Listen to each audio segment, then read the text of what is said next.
The old black man walks in, and suddenly, everybody is a detective. The sentence wasn't shouted. It was worse than that. It was said calmly, like a fact, like something the lobby had agreed on before he even touched the door. Zeke Harmon felt it hit his back the moment he stepped inside. Cedar Ridge Trust Bank. The air conditioning, the polished marble, the soft smell of lemon cleaner and expensive perfume, and the way conversations didn't stop. They just turned. He was 63, broad-shouldered even with a slight bend in his spine, a neat salt and pepper beard, and a pressed denim jacket that looked like it had been ironed with care.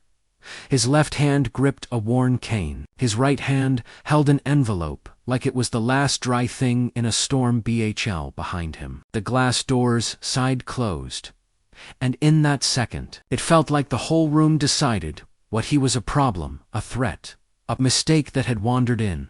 He took 2 steps forward, slow, controlled, not because he was weak, because he'd learned, over decades, that moving too fast made people like this bank nervous. His granddaughter, Layla, was at school. He'd promised her he'd handle everything before she got home, because children should come home to safety. Not whispers, not eviction notices, not fear. He approached the counter. A young teller looked up, her smile already halfway formed. Then she saw his face, and the smile tightened. "Hi," Zeke said, polite. "I'm here to make a payment on my mortgage, and I need to deposit this certified check." The teller's eyes dropped to the envelope, then to his hands, then to his cane, then for half a second to the security guard near the door. Her voice stayed sweet, but it thinned. "Do you have an account with us, sir?" "Yes." Zeke slid his ID and bank card forward. "Same one my wife and I had for 18 years. At the word wife, his throat tightened. "Nadine Harmon, gone 8 months. Cancer doesn't ask permission, it just takes." The teller clicked, typed again, then paused. A small furrow formed between her brows, like the screen had insulted her. "Just one moment," she said, and stood up quickly, as if she'd made a mistake by letting him speak to Flong. She walked to the glass-walled office at the side of the lobby, and that was when Zeke heard the comment again, low, casual, from a man in a blazer near the waiting chairs. Of course, the old black guy plays the hero again. A woman beside him chuckled like it was harmless, like Zeke wasn't standing right there. Zeke didn't turn, he didn't snap back, he didn't give them the satisfaction of seeing hurt. He simply breathed in, slow, and stared at the bank logo on the wall like it was a target. Because he wasn't here to argue. He was here to save his home quick. "Question, before we go further, where are you watching from right now?" "City and state.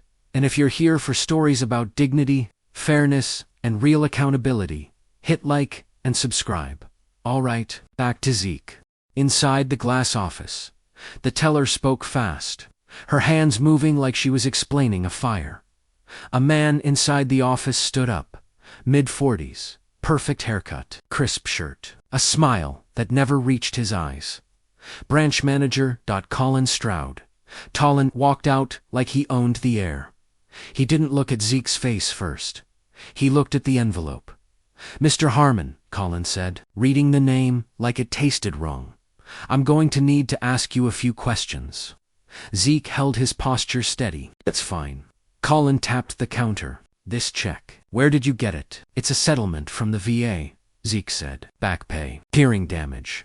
Colin's eyebrows lifted in performative surprise. "The VA sent you a check for that amount?" Zeke nodded. "Yes, sir."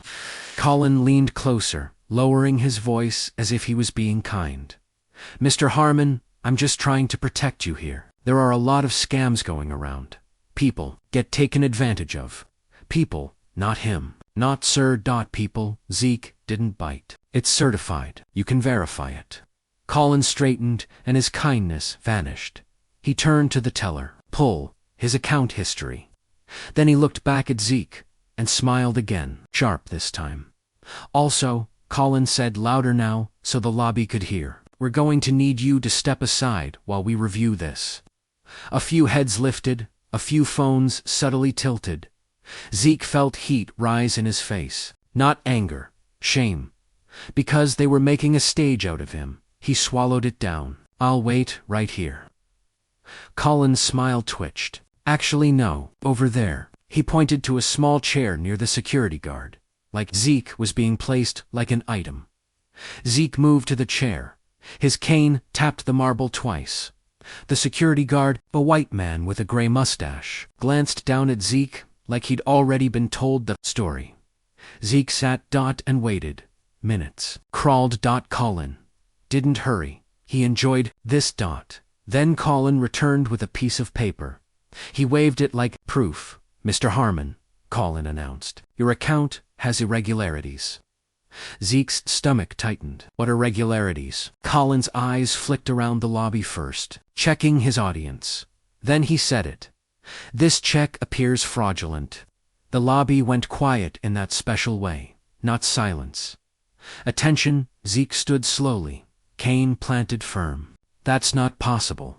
Colin lifted a hand. Sir, please don't raise your voice. Zeke blinked. His voice hadn't risen. I'm not raising my voice, Zeke said carefully. I'm telling you, it's real. Verify it. With the issuing office, Colin shook his head, like Zeke was a child, refusing bedtime. We've seen this before. Zeke felt it then, not suspicion, decision. Colin wasn't investigating. He was accusing. Godin turned to the security guard. Call it in. Zeke's chest tightened. Call what in? Colin looked at him, eyes cold now. Fraud, attempt, possible, identity theft. A woman near the waiting chairs whispered loudly, I knew it. Zeke turned his head slightly, not to confront her, just to see the hate wearing a polite face. Then Colin said the word that cut deeper than the accusation. Boy. It came out quick, like an old habit. Then Colin corrected himself. Too late. I mean, sir, Colin added. Fake, you need to stay calm. Zeke's hands curled around his cane. His heart pounded once, heavy. He'd heard that word in the army town bars when he was 19. He'd heard it from men who thought uniforms didn't change color. He hadn't heard it in years, and now it was echoing inside a bank that claimed to serve the community. 2 police officers entered the lobby within minutes, as if they'd been waiting outside. Colin greeted them like friends, officers. Thank you for coming so quickly. One officer, broad, with mirrored sunglasses, looked Zeke up and down. The other, younger, kept his face neutral, but his eyes flicked to Zeke's cane. Colin spoke loud enough for everyone. This man tried to deposit a fraudulent check. He's refusing to cooperate. Zeke's voice stayed steady. That's not true. The officer with sunglasses stepped closer. Sir, put your hands where I can see them. Zeke lifted them slowly. There, right here. Turn around, the officer ordered. Zeke's throat tightened. For what reason? The officer leaned in. Don't make this harder than it needs to be. That sentence. Always. That sentence. Zeke looked at Colin. You're doing this in front of everybody. Colin didn't blink. If you're innocent, you have nothing to worry about. Zeke felt the shame rise again, hot and bitter, because innocence never protected him from suspicion. Not in rooms like this. As they pushed him into the back of the patrol car, Zeke caught sight of his fallen cane through the bank window, still lying on the marble like a discarded prop, and Colin Stroud, inside, smiling like he'd won. The station processing was quick, too quick, like paperwork was already prepared. Zeke sat on a bench, wrists sore, dignity bruised. Across the room, the sunglasses officer laughed, with someone relaxed. Then the younger officer returned, holding Zeke's wallet and the envelope. He leaned in slightly and lowered his voice. Mr. Harmon, did you know your account was flagged? Zeke's eyes narrowed. Flagged for what? The officer hesitated, then said, for high-risk activity. Zeke let out a slow breath. I'm 63. I buy groceries and pay bills. What activity? The officer's gaze dropped to the envelope. What's in here, besides the check? Zeke's throat tightened, because there was something else. A folded letter, handwritten. Nadine's single quotes as handwriting. He hadn't opened it yet. It was dated today, and on the front, she'd written 3 words. If they try. Zeke stared at it now. Heart. Thudding. The younger officer watched him closely. Zeke said quietly, "Where did you get that high-risk note?" The officer swallowed. "From the bank. They sent it over with their complaint." Zeke's voice hardened, controlled. "So the bank didn't just call you. They prepared a narrative." The officer looked away like he didn't want to answer. Zeke leaned back, and suddenly, the humiliation wasn't the worst part. The worst part was this feeling that Nadine knew that she had expected this, and that meant the trap wasn't for Zeke, it was for them. A door opened at the far end of the station. A woman walked in like she owned the floor. Black, mid-30s. Lokes pulled into a sleek bun. Sharp suit, sharp eyes. She flashed a badge and a bar card.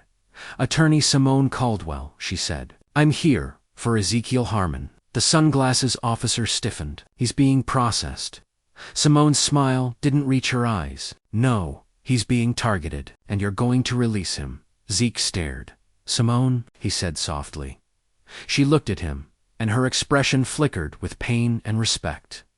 "Uncle Zeke. Uncle not, by blood, by history." Nadine had mentored Simone years ago, back when Simone was a broke law student, and Nadine was the kind of woman who fed people and told them the truth. Simone leaned close to Zeke. "Did you open her letter?" Zeke swallowed. "Not yet." Simone exhaled like she'd been holding her breath. "Good. You open it when we're in the right place." Zeke's eyes narrowed. "What is going on?" Simone's voice dropped. "Your wife filed something before she died. Something big." Zeke's heart kicked. "Filed? What?" Simone held his gaze. "A sealed complaint. Civil rights. Banking. Fraud. Discrimination. Theft from dormant accounts." Zeke felt the room tilt slightly. "Nadine did that." Simone nodded, and she named the bank, of the manager, and people above him. Zeke's fingers tightened around the edge of the bench. He whispered, "Why didn't she tell me?" Simone's eyes softened. "She did, in her way." She nodded at the letter in Zeke's envelope. Zeke's throat tightened. He hadn't just been holding grief. He'd been holding a fuse. Simone stood and addressed the desk sergeant. "We're done here. If he spends another minute in custody. My next call is to the state attorney general's office and the local news." The room changed, because people like Colin Stroud love power, but they fear attention. Within minutes, Zeke's cuffs were off, but the shame didn't come off with them outside. Simone guided Zeke into her car. The moment the door shut, the silence hit. Zeke stared at his hands. Hands that had built fences, fixed engines, held Nadine's fingers in chemo rooms. Hands that had been cuffed like they belonged to a thief. Simone drove without speaking for a full minute. Then she said, "Uncle Zeke, Nadine left instructions." Zeke swallowed. "Instructions? For what?" Simone glanced at him. "For today." Zeke turned slowly. "For today." Simone nodded. "She predicted the bank would try to publicly shame you if you walked in with that check." Zeke's stomach dropped. "She predicted that." Simone's voice sharpened, because she'd already documented their pattern. They do it to older black customers, veterans, widows, anyone they think won't fight back. Zeke's eyes burned. "Why me?" Simone's fingers tightened on the steering wheel. "Because your name was the one they could not afford getting loud." Zeke frowned. "I don't understand." Simone pulled into a quiet car park outside a courthouse building. She stopped the engine and turned to him fully. "Uncle Zeke," she said, "you're not just a customer." Zeke's heart thudded. Simone continued, "Nadine made you the beneficiary of something they've been hiding." Zeke's voice came out rough. "What?" Simone nodded at the envelope.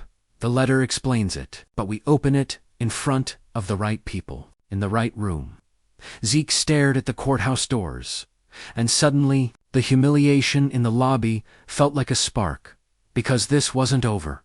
It was just the opening scene. The next day, the story hit social media, a shaky phone video. Zeke's cane falling, the cuffs clicking. Colin Stroud, standing tall like a man doing his duty. The caption read, "Bank stops fraud attempt. Hero manager, protects community." It was posted from an account linked to the bank. They were trying to control the narrative, but they forgot something. The internet listens to tone, and people heard the disgust in Colin's voice. They saw how Zeke never raised his hands. They saw how the bank customers looked. Pleased, comments poured in. Veterans, grandparents, black and white viewers, who recognized the same old playbook, and then a second clip surfaced. A clearer angle, from someone near the waiting chairs. It caught Colin's mouth, forming that word. Boy. Now the bank wasn't the hero, it was the headline. Cedar Ridge Trust issued a statement. "We take allegations seriously. We are reviewing procedures." But behind the scenes, they moved faster than any review. They froze Zeke's account. They reported him to a fraud database, and they filed charges anyway, hoping shame would do what law could not. Because even if you're innocent, being accused costs you sleep, money, and peace. And Zeke had very little peace left to spare. That evening, Layla came home and found Zeke sitting at the kitchen table, staring at the same eviction notice. She dropped her backpack. "Granddad, kids at school said you got arrested." Zeke's chest tightened. He forced a smile that didn't fit. "Kids talk." Layla's eyes were wet. "Did you do something bad?" That question, that innocent question. It cracked him. Zeke reached for her hand. "No, baby, I didn't." Then, why would they do that? Zeke looked at the ceiling for a second. Like answers might be written there. Then he said, "The truth. Gentle but real, because some people see my skin before they see my soul." Layla's lip trembled. "That's not fair." Zeke nodded. "No, it isn't." He pulled her into a hug. And in that hug, Zeke made a promise, not just to keep the house, but to make sure Layla watched him stand back up. Simone built the case quickly, not with speeches, with receipts. She subpoenaed bank records. She requested internal emails. She forced the bank to explain why older black customers' dormant accounts were being closed and quietly absorbed. And then the bank made a mistake. They sent a threat, a letter stating Zeke would be sued for defamation if he continued to spread misinformation. Simone laughed when she read it. Not because it was funny, because it was desperate. "Uncle Zeke," she said. "They're scared." Zeke stared at Nadine's unopened letter again. "If they try," his wife's handwriting looked like a hand reaching through time. "If you've ever been judged in a place, you were supposed to be safe. A bank, a hospital, a courtroom, a school. Tell me in the comments. Not the full details, if you don't want to. Just say, 'I know that feeling,' because too many people know it." The young teller from the bank, the one who first took Zeke's card, showed up at Simone's office 2 days later. Her name was Tessa Nguyen. Early 20s, nervous hands, eyes that looked like they hadn't slept.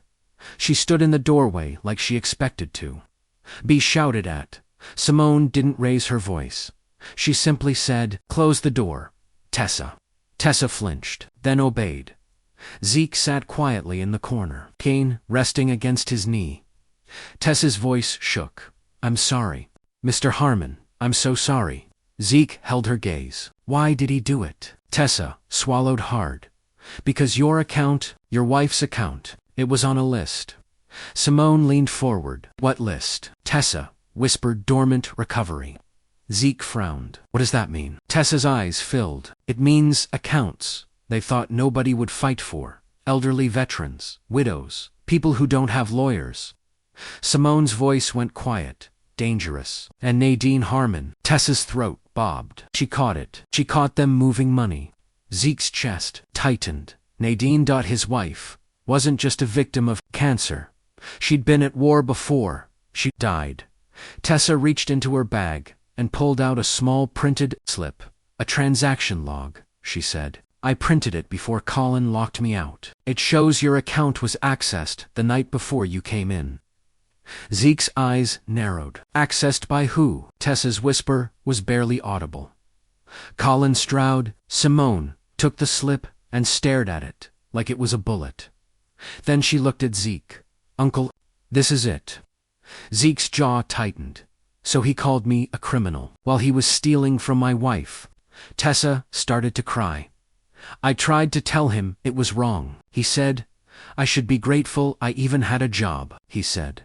If I didn't follow his instructions, he'd make sure I never worked in finance again. Zeke watched her, and something shifted. Because shame wasn't just what happens to you. It was what people force you to carry for them. Zeke spoke quietly.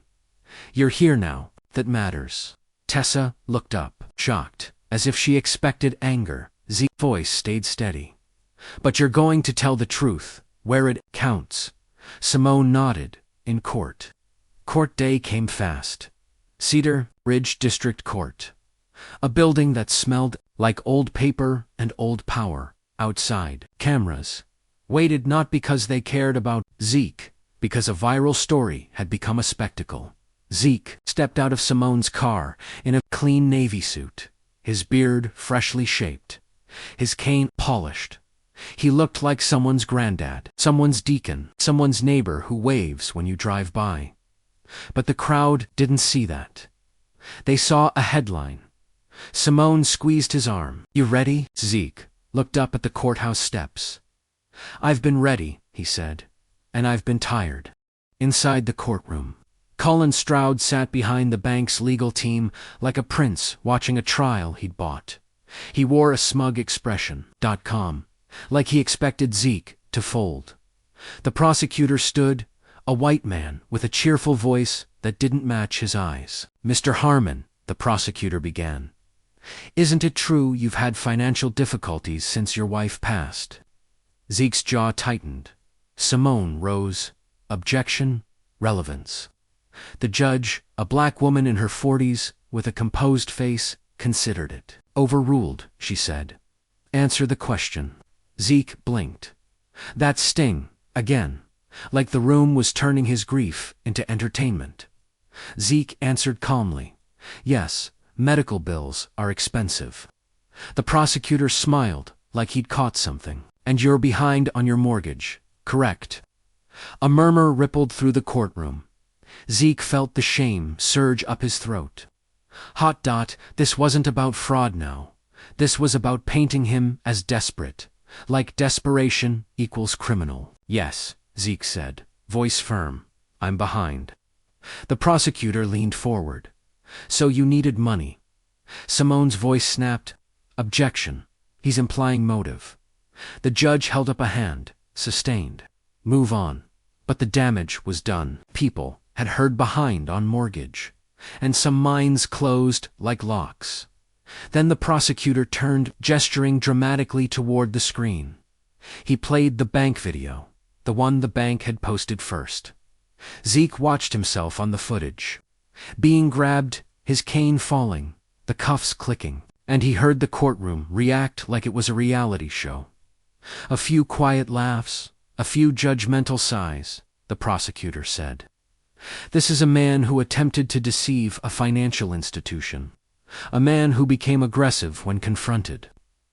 Aggressive. Zeke's fingers tightened around his cane. Simone stood slowly, deadly calm. Your Honor, she said, may I play the full footage? The prosecutor scoffed. We've already shown it. Simone looked at the judge. May I play the version that includes audio before the bank's edit? Colin Stroud's posture shifted for the first time. The judge's gaze sharpened. Proceed. Simone pressed play. The clearer clip filled the courtroom. Colin's voice, crisp and cruel, carried through the speakers. This check appears fraudulent. Then, clear as day. Boy. The courtroom froze. Even the prosecutor's smile died. The judge's eyes lifted slowly to Colin Stroud. Colin's face went tight, like a mask slipping, and for the first time, Zeke felt something other than shame.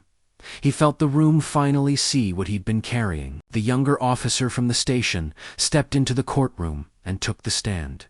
He introduced himself. Officer Daniel Reyes. Then he added a title that made the room shift again. Assigned to the State Bureau of Investigation, Task Force on Financial Crimes. Murmurs erupted. Colin Stroud's lawyer stood fast. Your Honor, this is highly irregular. The judge held up a hand. No, she said calmly. What's irregular is a bank filing criminal charges while under investigation. Zeke's heart pounded. So, Daniel Reyes hadn't hesitated. At the station, out of kindness, he'd hesitated because he knew, because he was watching. Officer Reyes testified plainly that bank has been flagged for discriminatory account freezes and suspicious internal transfers. The prosecutor stammered. This is not relevant to Mr. Harmon's fraud attempt. Simone rose. It becomes relevant when the so-called fraud attempt was used to cover up the bank's own theft. Then Simone called Tessa Nguyen to the stand. Tessa's voice shook, but she told the truth. About the dormant recovery list. About Colin ordering her to delay verification. About internal access to Nadine Harmon's account the night before. Zeke walked in. Colin Stroud's face turned gray. And in that moment, the power shifted, because shame had finally changed hands. The judge called a recess. 15 minutes in the corridor. Colin Stroud cornered Simone like a man used to bullying people in quiet spaces. You think you're doing something heroic, he hissed. You're going to ruin a community institution. Simone's eyes were ice. No, you did. Colin glanced at Zeke, who stood a few steps away. Calm, Colin sneered. He's not a victim. He came in trying to play the system. Zeke stepped forward, voice low. You called me boy in public. Colin scoffed. Oh, give me a break. Everybody's so sensitive. Zeke's eyes held his. No. Everybody's just tired. Colin's jaw clenched. You don't know what you're doing. Zeke looked at him, steady. I know exactly what I'm doing. Colin hesitated, like something in Zeke's tone didn't match the story he'd told himself. And that was the point.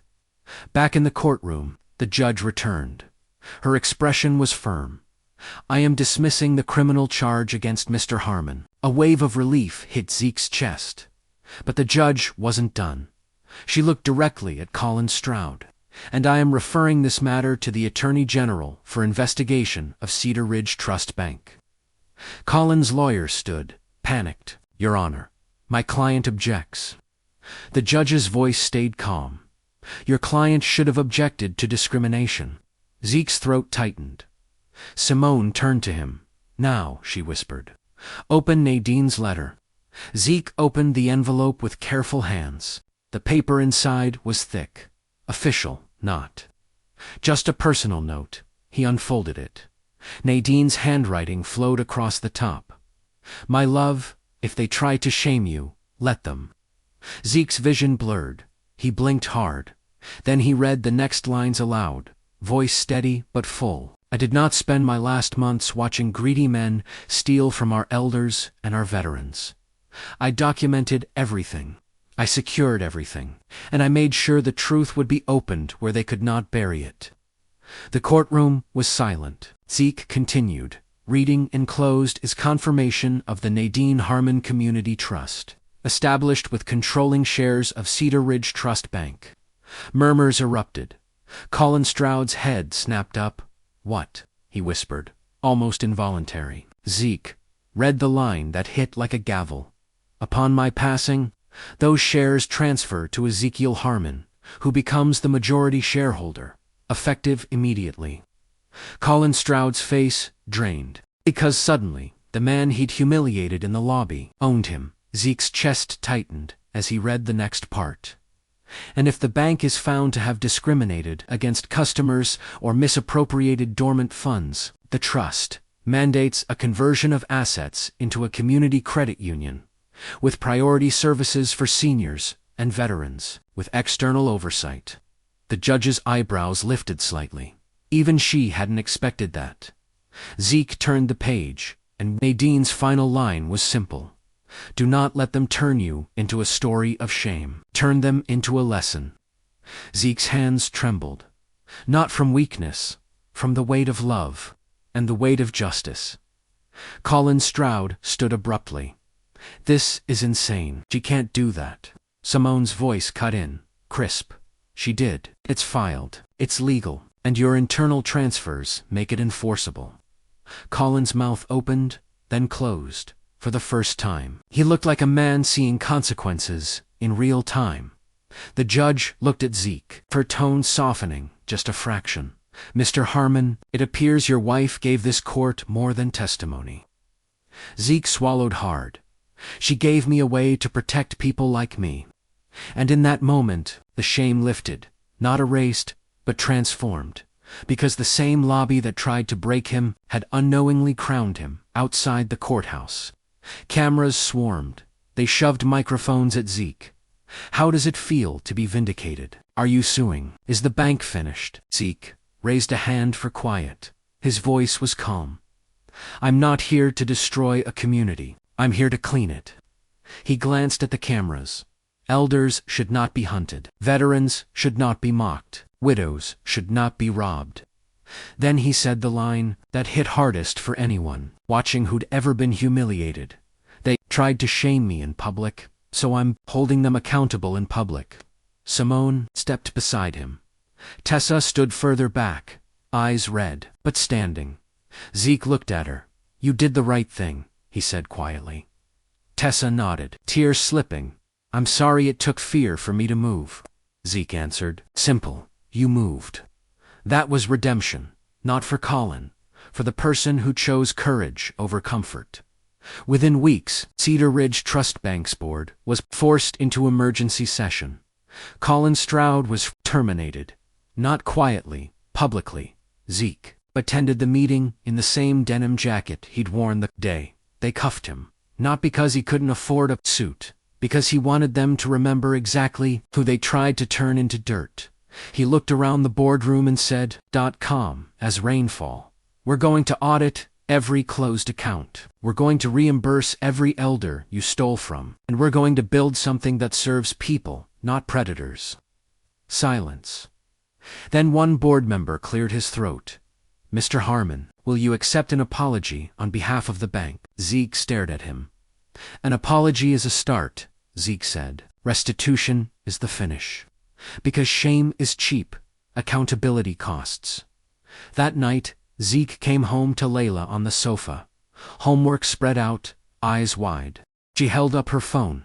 "Granddad, you're everywhere." Zeke sat beside her, tired. Layla whispered, "So you own the bank now?" Zeke smiled faintly. "Not me, the trust. The community." Layla looked down, then asked softly, "Was Grandma scared?" Zeke's smile faded. He stared ahead. "She was brave," he said, "even when she was scared." Layla nodded slowly. Then she said something that made Zeke's blood run cold. "Granddad, someone left a package at the door." Zeke froze. "Who?" Layla swallowed. "I didn't see their face." Zeke stood, moved to the door, and looked down. A small box, no return address, and written on top, in familiar handwriting that was not Nadine's. "You think she was alone." Zeke's breath caught, because suddenly, the case wasn't finished. It had just revealed a bigger shadow. Zeke didn't sleep that night. Not because he was afraid of losing, but because he realized something. There are people who profit from shame, and they don't stop when one man stands up. But Zeke Harmon was done carrying other people's ugliness on his back. He looked at Nadine's letter one more time, turned them into a lesson, and for the first time since she died, Zeke felt her presence not as pain, but as power. If this story moved you, and you want more stories about dignity, fairness, and real accountability, like, subscribe, and share it with someone who needs that reminder. And tell me in the comments, do you think the package was a threat or a clue? Because what Zeke didn't know yet was that the people behind Colin Stroud were about to learn what Nadine Harmon had been building all along.